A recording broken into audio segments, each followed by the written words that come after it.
kita sampai kepada firman Tuhan. Beberapa minggu ini kita berbicara tentang kasih Tuhan. Kasih Tuhan yang sudah dicurahkan ke dalam hati kita, saudaraku.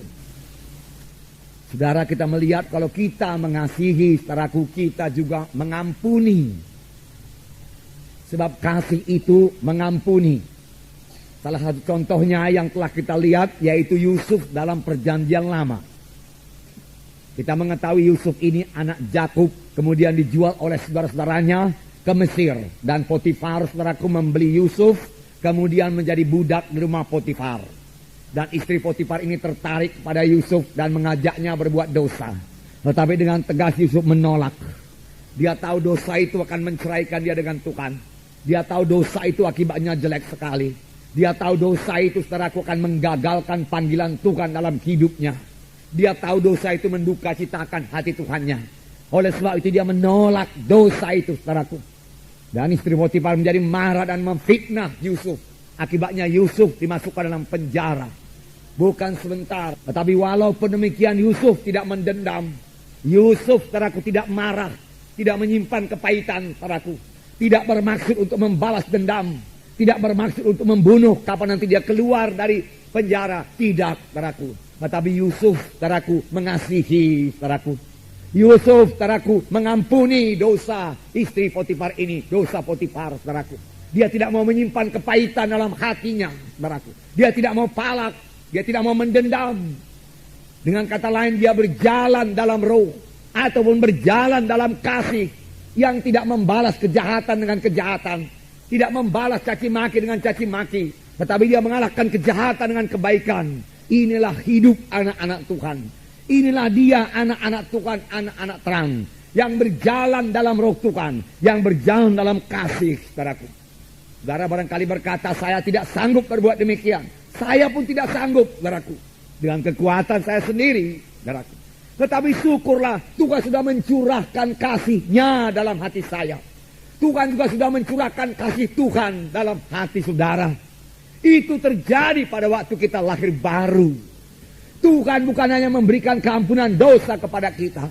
Bukan hanya memberikan kuasa dalam nama Yesus, itu memang menjadi milik kita. Tetapi Tuhan juga memberikan kasih-Nya dalam hati kita, saudaraku. Dan dengan kasih Tuhan ini kita sanggup. Dengan kasih kita sendiri kita tidak sanggup. Banyak tuntutan Tuhan kepada anak-anaknya. Bahkan Tuhan berkata, kasihilah musuhmu. Doakanlah orang yang menganiaya kamu. Bagaimana bisa, saudaraku, dengan kasih manusia? Dia tidak akan sanggup melaksanakannya dengan kasih manusia. Tetapi syukurlah Tuhan, saudaraku, mengaruniakan kasih-Nya kepada kita. Yang diberikan Tuhan pada waktu kita lahir baru. Pakailah kasih Tuhan ini. Selalu bereaksi dengan kasih Tuhan, saudaraku. Memang, saudaraku, kadang-kadang kita mau bereaksi dari daging kita. Saya percaya ini juga terjadi bagi Yusuf. Yusuf, saudaraku, pada waktu dia ditangkap, dimasukkan dalam penjara, dagingnya bisa bicara. Yusuf, kau tidak berbuat apa-apa, tapi kau dimasukkan dalam penjara, jahat sekali istri Potifar itu. Kau mempunyai Allah yang hidup, suruhlah Tuhan menghukum dia. Bisa saja demikian, dan mungkin saja demikian terjadi di dalam hati Yusuf, saudaraku. Tetapi Yusuf tidak membiarkan pikiran itu menguasai hatinya. Segera dia usirkan pikiran itu, saudaraku.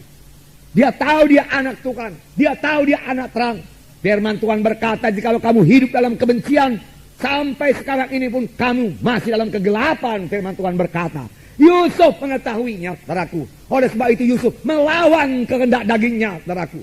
Dia tidak mau tenggelam dalam kemarahannya. Tidak, saudaraku. Tapi mengalahkan kemarahannya dengan kebaikan daripada Tuhan, saudaraku. Dengan kasih daripada Tuhan. Dia mulai memikirkan yang baik, memikirkan yang indah, memikirkan yang mulia, saudaraku. Saudaraku, dan dia percaya Tuhan akan menolong dia. Memang benar, di penjara itu pun Tuhan datang kepada Yusuf dan Tuhan menolong Yusuf, saudaraku. Tuhan menyertai Yusuf sehingga dia boleh kerelaan hati, keluasan hati dari penghulu penjara itu. Sehingga Yusuf beroleh kebebasan dalam penjara itu, mengatur sebuah tawanan-tawanan yang lain, dan semua diserahkan kepada Yusuf, saudaraku. Dia menjadi pemimpin di penjara juga, saudaraku. Nah, di penjara itulah saudaraku dia bertemu dengan pegawai minuman, pegawai makanan raja, di mana dia mengetahui seluk-beluk kerajaan, saudaraku. Karena dia di penjara selama 13 tahun. Kemudian dia keluar dari penjara dengan pertolongan Tuhan, dengan ajaib Tuhan. Sesudah itu dia memerintah Mesir selama 80 tahun lamanya. Karena dia dipanggil Tuhan pada umur 110 tahun. Dia hidup sepuas-puas umurnya. Dia berjumpa kembali dengan bapaknya Yakub. Dia sempat menolong saudara-saudaranya semua. Tinggal saudara-saudara semua tidak perlu saudaraku mati kelaparan. Bahkan dia berdamai dengan saudara-saudaranya semua. Sekaligus saudara-saudaranya yang pada mulanya tidak peduli satu sama lain menjadi saling mengasihi satu sama lain, saudaraku. Dan inilah permulaan daripada bangsa pilihan Tuhan, bangsa Israel menjadi besar di tanah Mesir, saudaraku.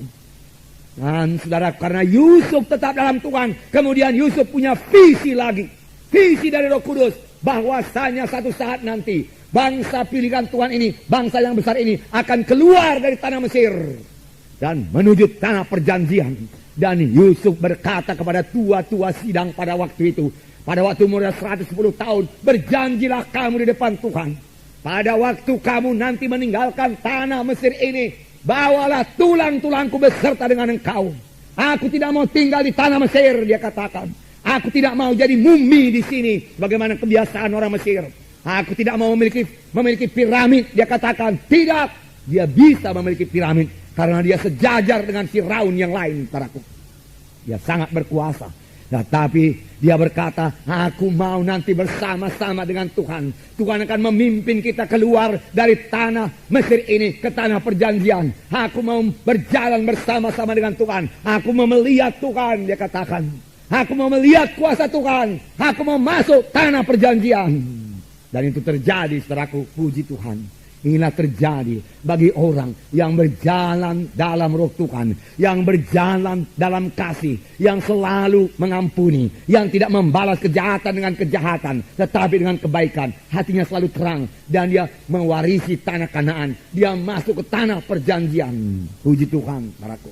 Itu kasih yang mengampuni, saudaraku. Selalu mengampuni. Lalu kita sadar kita harus selalu mengampuni, saudaraku, selalu mengampuni. Dari itu, saudaraku, mari berjalan dengan kasih. Minggu-minggu yang lewat juga kita melihat bagaimana Yesus berjalan dengan kasih. Dan selalu kita baca, hati Yesus tergerak oleh belas kasihan. Dan saudaraku, kita melihat, saudaraku, bagaimana Yesus melihat orang banyak yang dengan rindu, saudaraku, dengan haus mendengarkan berita firman Tuhan. Sehingga mereka mendengarkannya sampai hampir malam. Orang-orang banyak itu tidak peduli lagi soal makan. Dan murid-murid sudah siap sedia menyuruh murid-murid menyuruh orang banyak itu pulang. Tetapi Tuhan berkata, jangan suruh mereka pulang. Mereka sudah lapar. Berilah mereka makan. Yesus memandang kepada orang banyak dan hati Yesus tergerak oleh belas kasihan. Inilah hati Yesus. Inilah kasih Yesus. Dia tidak mau membiarkan mereka pulang dengan laparnya. Hatinya tergerak oleh belas kasihan. Karena hatinya tergerak oleh belas kasihan, doanya berkuasa, mujizat pun terjadi, saudaraku. Biarlah ini menjadi teladan bagi kita.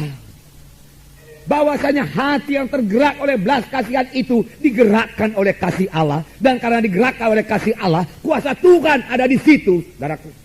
Dan kita bisa berdoa dan mujizat Tuhan akan terjadi. Yesus mengambil 5 roti dan 2 ikan. Lalu memecah belahkannya, saudaraku. Lalu 5.000 orang makan semuanya, saudaraku. Sampai kenyang dan sisanya 12 bakul. Mujizat terjadi. Bahkan mujizat selalu terjadi sampai sekarang ini, di mana ada hamba Tuhan, anak Tuhan yang hatinya tergerak oleh belas kasihan. Karena iman bekerja oleh sebab kasih. Tidak cukup hanya mengetahui firman Tuhan saja. Tidak cukup hanya percaya kepada firman Tuhan. Bagus sekali percaya kepada firman Tuhan, saudaraku. Tidak cukup hanya mengakui, mengucapkan firman Tuhan. Bagus sekali.